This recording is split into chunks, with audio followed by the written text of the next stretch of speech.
Hoy, mga mahilig sa aksyon, masaya akong makita kayo ulit.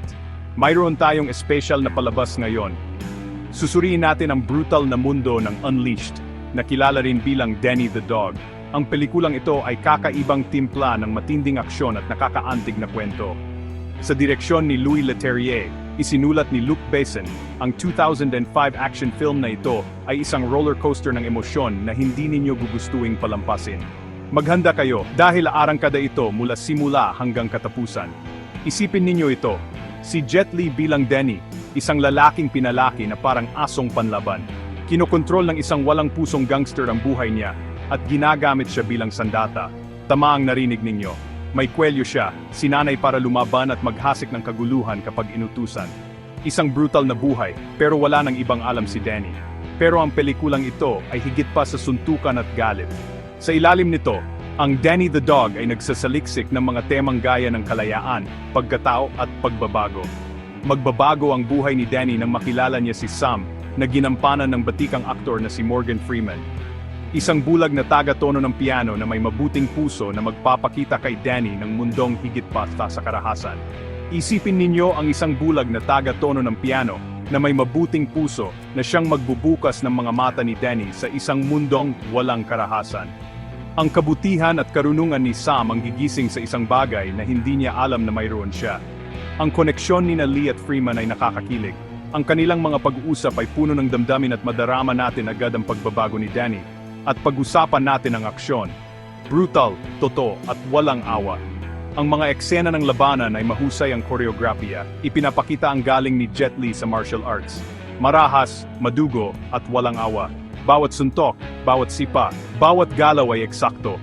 Mapapanganga ka sa lakas na ipinapakita.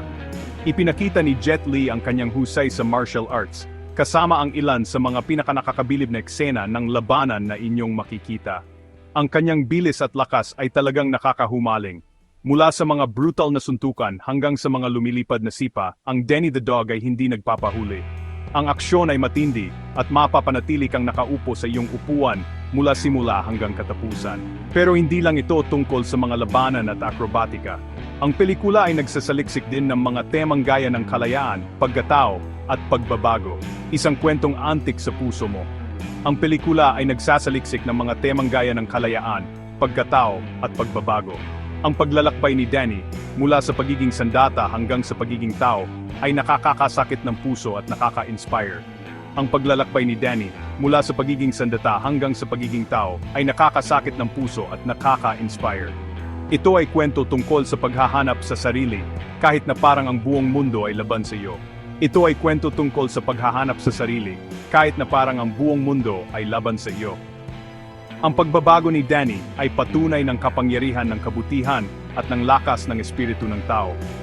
Ang soundtrack ng Massive Attack ay nagdadagdag ng kakaibang dimensyon sa pelikula. Ang kanilang mga electronic beats ay bumagay sa madilim na tema ng pelikula.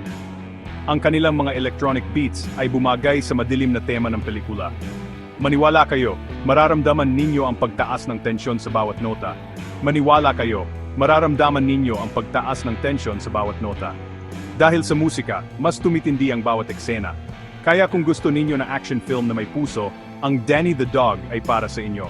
Nasa kanya na ang lahat, aksyon, emosyon, at isang malakas na kwento. Matapang at mahina ang pagganap ni Jet Li, habang si Morgan Freeman ay nagpakita ng kanyang karunungan at kabutihan. Ang kanilang mga pagganap ang siyang puso ng pelikula. Ito ay kakaibang timpla ng martial arts at nakakaantig na kwento. Ang Danny the Dog ay isang pelikulang mananatili sa isip mo kahit tapos na ang palabas. At dito nagtatapos ang ating pagtalakay sa Danny the Dog.